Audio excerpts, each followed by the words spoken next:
So, what I want to talk to you about today is choose life. Now, let's click, see if the magic happens. Choose life. Choose a job. Choose a career. Choose a family. Choose a fucking big television. Choose washing machines, cars, compact disc players, electrical tin openers. Choose good health, low cholesterol, dental insurance. Choose fixed mortgage payments. Choose a starter home. Choose your friends. Now, for those of you who know train spotting, and this quote, don't worry, I'm not going to have an entire emerge about how cool this movie is. I'm also not going to talk about the cool, drug-infused 1990s mindset of idleness and disenfranchisement, nor will it be as bleak as the movie's theme. But what I am going to talk about is about the underlying question. Choose your future, but how? Why do I want to do something like that? Why do we have to make so many choices? I'm not talking about the choice of getting up at 3 a.m. in the morning. I'm talking about the choices of life. I don't know if you feel that, but sometimes I feel this huge burden of all the choices that I have to make that seem critical for the success and happiness without really knowing how these choices are going to work out. Choose life, but how? Now, that's what I want to talk to you about today, about making choices. Now, don't worry, I'm not this magical fairy who has all the answers. Sorry, if you expect that, But I do want to talk to you about the choices that I made for my career, for my personal life, for my family and friends. And I don't think that there is a one set recipe for how you should make choices. But I do think that we can learn from good and bad choices and that we make for ourselves and those around us. Now, another point of view, why do we make choices? My husband has a very different vision on life. He says, life happens to you when you're busy making other plans. Well, that's a famous quote from John Lennon, and it does sound more appealing to you, right? You just enjoy life, life happens to you, all's going well, and before you know it, you retire, you're old, you look back, you have this amazing life. Okay, reality, that's not really how it goes. Then you don't have to think about compact disc players, washing machines, electrical tin openers, a starter home, repayments, because life is happening to you. Reality is that this doesn't work like this. It's a very easy mindset for people to have when you're born as a white man in our society. I know my husband's great, he married me, but if you have an exotic sounding name and an F in your passport, it's probably going to be harder. The simple fact of life is that more of us in this room probably need to make choices, deliberate choices, because they aren't all handed to us. And that's also a very positive thing, because if life doesn't happen to you, you get to choose it. You get to choose life. So, let's continue talking about that. How do you choose life? Because making these crucial life choices is hard, but it's a blessing. Now think about that again. It's a blessing to make hard choices. Now, for me, that was a new paradigm when I looked at it that way, because sometimes, you're on this road and it's really bumpy and you think, do I really have to make this choice? But it's actually good, because when you choose, you can also choose happiness. Now, I know this sounds a little bit cliche, but you have the possibility to choose happiness. So, for some, a successful career and a monthly paycheck might bring you happiness. For some, it might be starting a company. For some, it's really working on a purpose. For some, it's focusing on their sports and hobbies and having this job that pays you money. there are no universal choices that guarantee happiness, but when it's not handed to you, and you have to make that choice yourself, then you've got the best chance at finding joy. And what I want to do in the next few minutes is give you some tips on how you could make choices and also on the choices I had to make. Okay, choose. First choice, choose to leave your job. Sorry, I'm also an employer myself. I know the hardship of finding good people. Nonetheless, I am going to advise you, choose to leave your job. I don't care if you're happy, if you're doing well, if you're appreciated. For a lot of you, it's time to switch jobs. And the reason is, the biggest career advancements you make when you switch jobs. In a 2021 study from the Boston Consultancy Group, and it was about, and the title was, Women Who Are Successful in Tech and Who Made It to the Top, what there was defined as one of the key drivers is that women, overwhelmingly, who had got early promotions, were very successful and managed to get to the top. Big insight, very interesting. Choose to leave your job. The problem is, when you're just starting out, and you're good, right? I mean, all of us are good, we know that. Your promotions still come slowly, because you're working hard as this intern and this junior, and you're hitting all your targets, you're even exceeding them. But reality is, they do still see you as the junior. Think of this cool niece or nephew you have in the family. Remember that moment when he fell into the pond? Oh, he was so cute, but luckily Mum had other clothes. Now you're at his graduation party at university, but you still think of your nephew as that baby that fell in the pond. In your job, you're that baby, because people will often see you through that light. Now, when I worked at Optimizely, a commercial SaaS company, I was a very effective business developer. And it's not that I say this about myself, numbers don't lie. I was also a very good customer success manager. Was very good for my clients. I coached my team. I helped improve processes. I was rewarded. I went to President's Club, did loads of cool stuff. I worked with the best team lead I've ever had.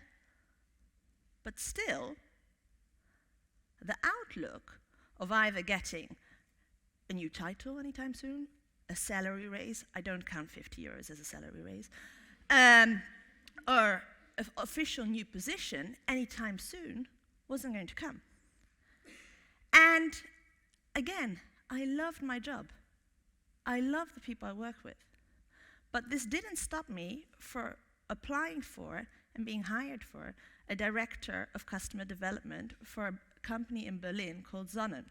What they do is they produce battery storage for home residential areas and also sell energy contracts. And there, I got the job. I was responsible for sales and customer support. But mind you, this was taking a huge jump, and not like this, but whew. Because what did I do?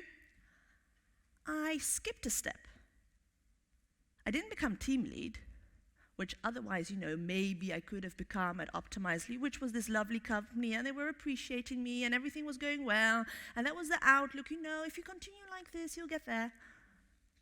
No, I straight away became director of a sales team and of a support team. 80 people overnight, various team leads. Now, mind you, 50% of the job I had never done before, because I never managed people in support teams. First line support, second line support.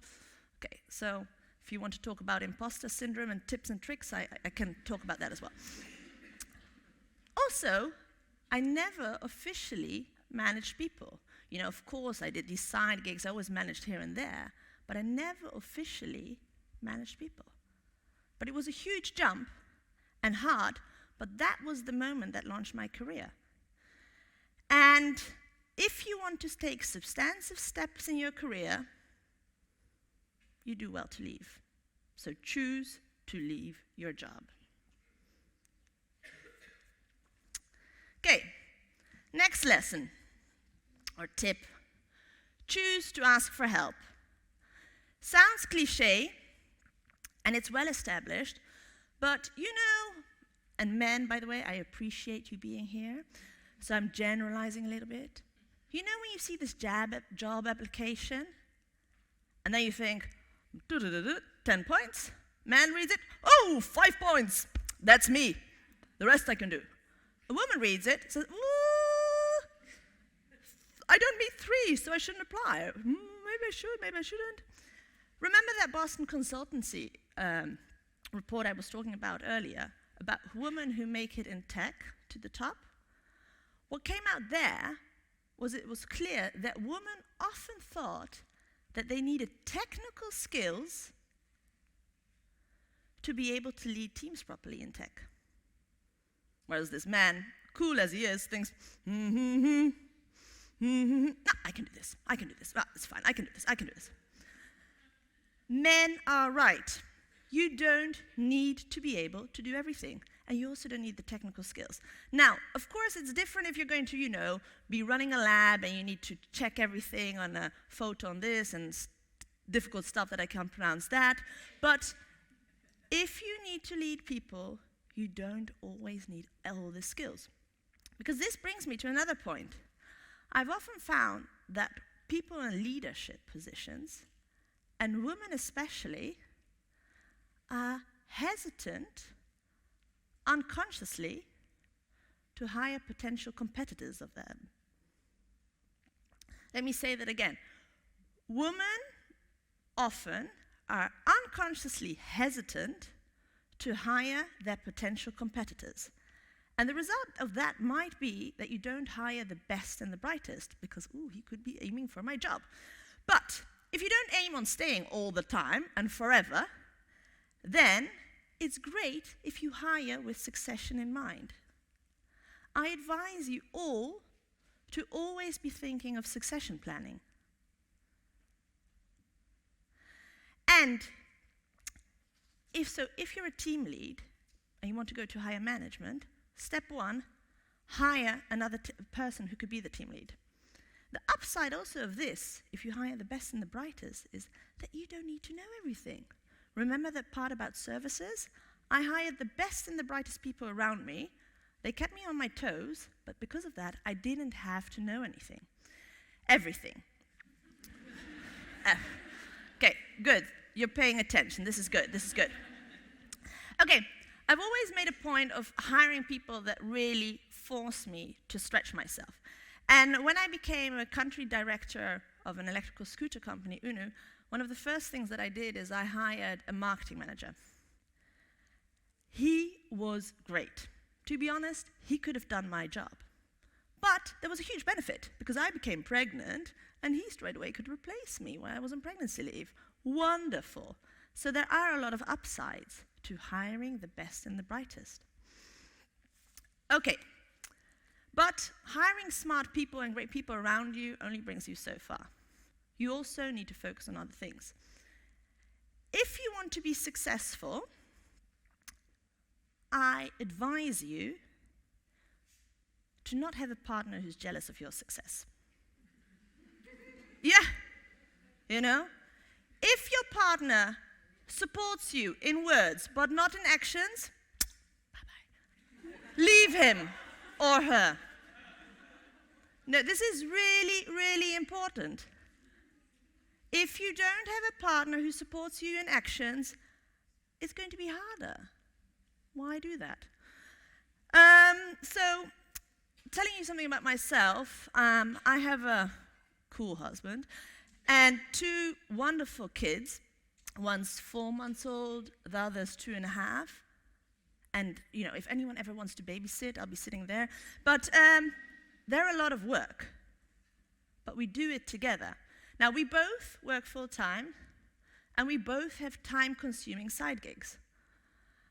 My husband is a municipality council member, which I honestly would call a second full-time job. If you ever want to talk about the swimming pool in where I live, the road that's being built, the school, he's always on about that. But that takes up 3 to 4 evenings a week.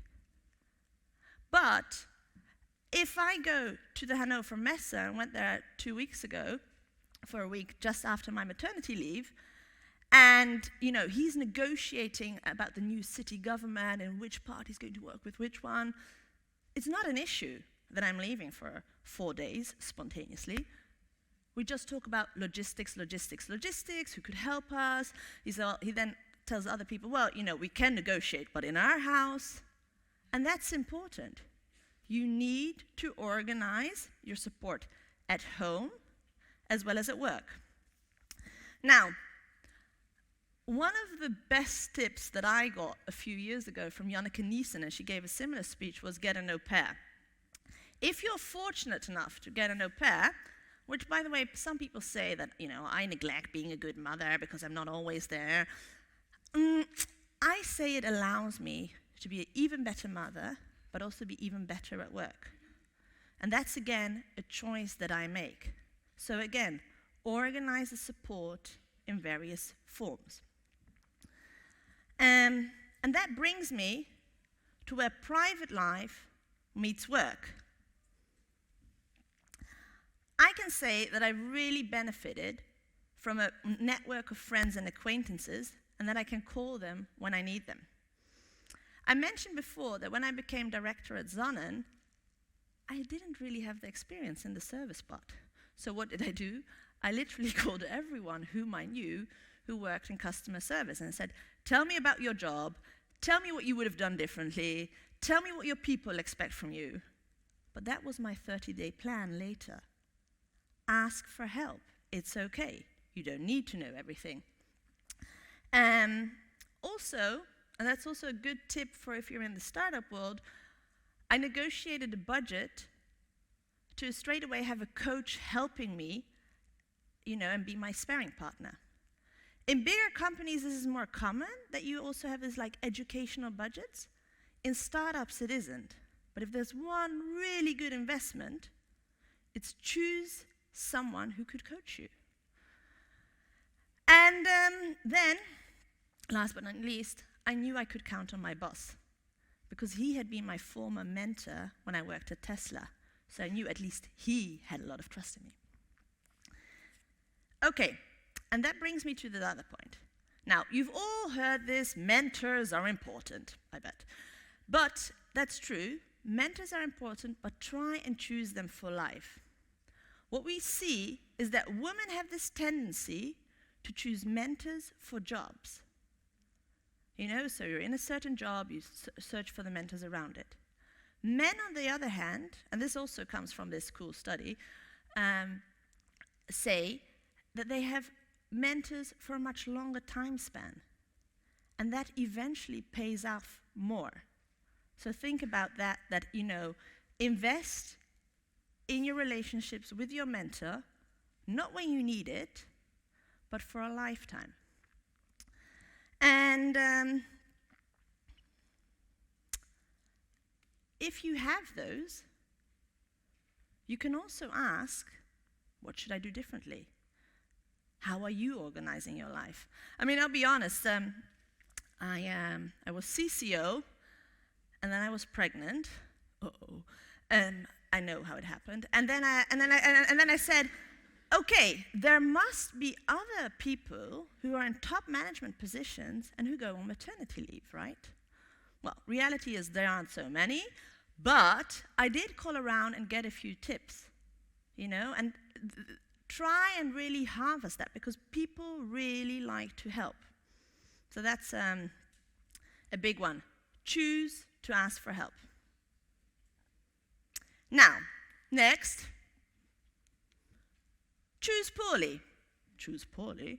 Okay, it might not be obvious, but it's worth stressing that if you make a lot of deliberate choices, some choices are not going to be 100% as you hope they would be. Yes, and it could also be that, in hindsight, you thought, accept it, deal with it, move on. But make choices and choose poorly. That is totally okay. It's really important to stress that the road ahead is bumpy, that it's unknown, but at least you're in the driver's seat and you're negating the road. Yeah? So choosing poorly is totally okay. Now, an example of that is, you know how it is. You want to buy a house. You look around. My husband really wanted to stay in the city. We had a long conversation. Eventually, we decided to buy a house just a bit outside The Hague. Then, we settled in, you hung up the curtains, everything's nice. 6 weeks later, I get a job offer in Berlin. Oops. Okay. And again, we had long and hard conversations. Nonetheless, I did decide to take the job. So here's my husband in this big house. But we then agreed, okay, at least I'd fly back and forth. So Monday to Berlin, Friday back. It was horrible for my carbon footprint, which, by the way, I did compensate. But through this, we made it work. We chose to make it work. And you could say, well, that was weird timing, and why did you do it, and why didn't you stay? But sometimes, if an opportunity comes by, choose to go for it. And then, 2 years later, I became pregnant, and it's a choice to try for a family, but it's a blessing if it works. And then I decided, well, I want to go back to the Netherlands. Okay, but now how? So what happened is, I was thinking, okay, I want to go back to the Netherlands. It didn't work with Zonnen, and I said, well, then what do I want? I want to be responsible for more than just sales and services, customer services, which, by the way, by now I really know a lot of. And so I applied for a job to become a general manager of the Benelux region and to be responsible for all operations in the region, setting up my own team, opening up own stores and offices in the Netherlands and Belgium. Yeah, it seemed like the perfect choice. Also, it was really good because before I joined, I actually had a very good conversation with the leadership. We were interviewing, and then I said, well, guys, this isn't going to be a football, this is going to be a child. And they responded very, very well. So I knew that I would work there, and I would have, supportive leadership for my pregnancy, for my family afterwards, and for setting everything up. First thing I did is I hired this brilliant marketing manager who could then temporarily replace me. But then, unfortunately, 3 weeks after my daughter was born, his house burned down. He called me and said, Anne, I'm really sorry, but I need you. So, I went out there and helped him, and he needed some time to get stuff started, and I started again. Luckily, you could work from home, so, then I told everyone, this is my daughter, she's now also learning to be a general manager, and we started. Okay, then I officially came back from maternity leave, and then I had to handle this small thing called a recall. Now, if you don't know what a recall is when you're an organization, and we were a startup, and we had a small technical issue with our first generation scooter, which we all needed to inspect, which meant there was a lot of data sifting, a lot of organization. So that was like the first small task that I did when I came back. Okay, organize the recall, everyone's happy, customers are happy. This, by the way, was a big thing for a startup, because it disrupts everything. And then this, what was it called? Small pandemic came by. It was COVID. Yeah. Now, the second generation of our scooters were being built in China. Overnight, our supply chain stopped. We had already stopped the production of our first line scooters. So, kind kind of tricky, but I had just closed a deal for a very, very expensive showroom in Amsterdam, and I had no scooters, let alone to sell. But I got to think of solutions, because I did have better scooters. Now, if you're thinking, what are better scooters? We had a few scooters in the Netherlands, and our job was to try and demolish them. We did that before COVID. But then, those were the only scooters I had available to show in my showroom. And when you try and see how you could scratch it as most as possible, not really good. Okay, so we had those refurbished and rewrapped. I literally went through the headquarters in Germany, and I literally raided other scooters to take off parts. I could put them on mine, and that would look kind of okay. So we had a showroom where we very strategically placed all these kinds of scooters so that they looked good. We convinced customers to do down payments, but then the pandemic took a bit longer, and a bit longer, and a bit longer. And with no substantial income, we had to cut costs. And in February of last year, we ended all operations in the Benelux. And my last job was to terminate my own contract. Was this a poor choice? I don't know.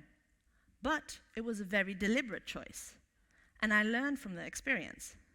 And I built some amazing professional and personal relationships. Okay, next tip. And there's one thing you remember about my presentation is this next tip. Please choose not to care. It might not have turned out the way I hoped. It might not have turned out the way I planned, but I know that I made the right choices, I mean, of course I had these conversations. Why didn't I leave to live in Berlin and get my husband to move? Why didn't I choose to work for a company that was well established instead of setting everything up in a startup, scratchy way again? Why didn't I stop working when my daughter was born? Stay 2 years at home. I made the choices, and they seemed right at the time. Plus, who cares about public perception? If you make the choices that are right for you, what anyone else thinks is irrelevant. I know there are a lot of people out there that think I should work less. Now, this got really interesting when I tried to sign my daughter up for daycare, and they tried to guilt me and saying, "Oh, you're really working." Oh, our daughter isn't going there. Who cares what other people think? I think I'm a great mother, amongst others, because I work, because I can be that example.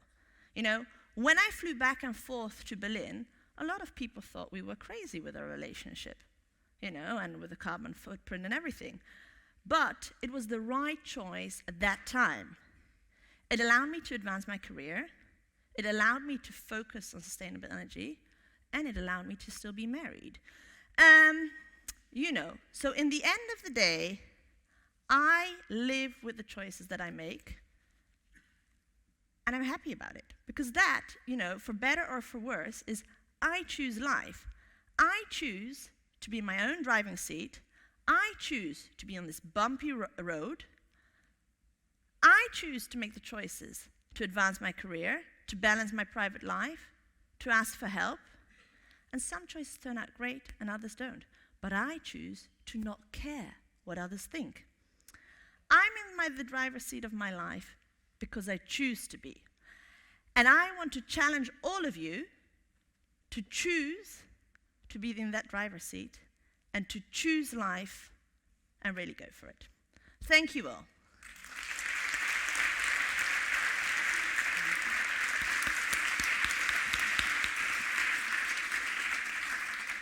Thank you. You made so many choices in your life. What was the best one? The best choice you have ever made? Being here, of course. Yeah, so the best choice was getting up early. Yeah. It's very hard to say what's the best choice because, it depends on what field you look. Is it from a private perspective? I do think it was a good choice that I married my husband. I do think it was a good choice that I went to Berlin. But, you know, saying what's the best choice, that's very hard because it also depends on what are you looking at, which time frame. I mean, I do think it's also sometimes the best choice to work from home because that for now works for me, but maybe later that will change. So it's hard to say. Yeah, of course. Yeah. But a lot of food for thought for Yeah. all of us. Choose to leave your job. Inge Lou, our manager, he's also in the audience today. I hope he can appreciate it. Yeah, he's there. No, yeah. Yeah, we have a fantastic job here at the high-tech campus and Fe+male tech heroes. I'm hungry, Inge Lou, because I didn't dare to eat the bossenbol due to my white suit. So I think she deserves a very big one. Of course she does. Thank you.